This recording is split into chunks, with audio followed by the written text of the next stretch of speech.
করেছিলেন। নদিয়ার মানুষের কাছে আপনিও ছিলেন তিনি, একই সঙ্গে মানুষের প্রয়োজন সবসময় পাশে দাঁড়াতেন। আজকের এই সভা কালীগঞ্জের বিধায়ক নাসিরুদ্দিন আহমেদের প্রয়াণে গভীর শোক প্রকাশ করছে এবং তার শোক সন্তপ্ত পরিবার পরিজন অনুরাগীদের প্রতি গভীর সমবেদনা জানাচ্ছে।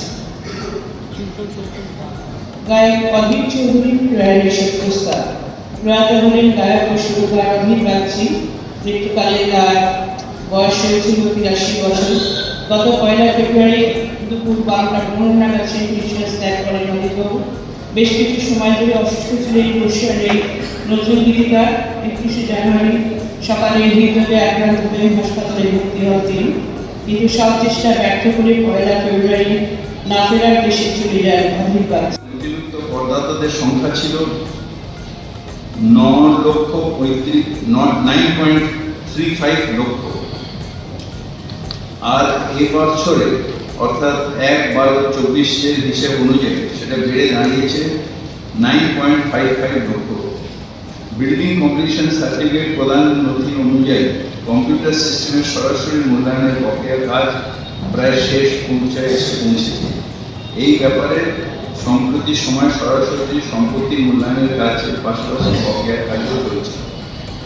আর এই মডার্নাইজেশনের ফলে ট্রান্সপারেন্সি অনেকটা বেড়ে যাবে এবং কলকাতা পৌরসভায় একটা টাইম হবে যখন আর কাউকে আসতে হবে না, বাড়িতে বসেই সে করে দেবে, বাড়িতে বসেই সে সম্পত্তিগত মূল্যায়ন করবে, বাড়িতে বসে। শুধু এমপ্লয়ি ছাড়া কেউ কলকাতা পৌরসভায় আসবে না।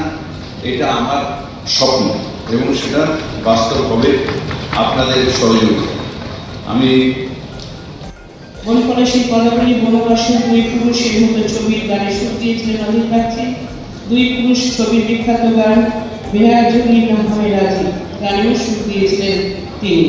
এছাড়া গৌরীপ্রসন্ন মজুমদার শ্যামলগুপ্তের লেখা অনেক গানই তিনি সুর দিয়েছেন।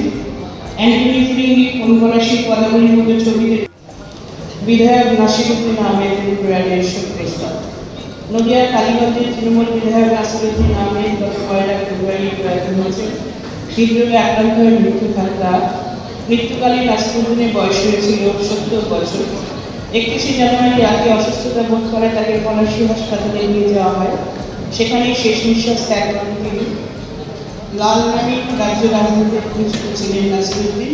তার 1 পুত্র ও 2 কন্যা রয়েছে।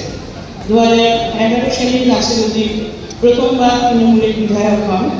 পেশায় আইনজীবী ছিলেন তিনি। 2016 সালে কংগ্রেস সিপিএম জোটের প্রার্থী শেখ হাসানুজ্জামানের কাছে পরাজিত হন। 2021 সালে আবার টিকিট পেয়ে কালীগঞ্জ থেকে বিধায়ক